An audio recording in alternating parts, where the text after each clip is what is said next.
Imipaka yose y'isi yabonye ugutsinda kw'Imana yacu.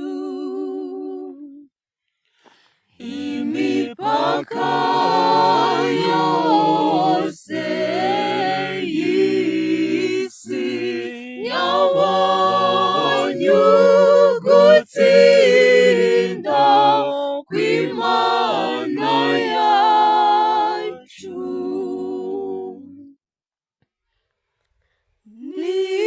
Nimuririmbire Uhoraho indirimbo nshya, kuko yakoze ibintu by'agatangaza.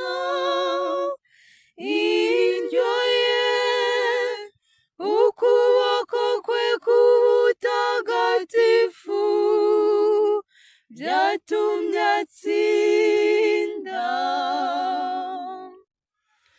Imipaka yose y'isi yabonye ugutsinda kw'Imana yacu.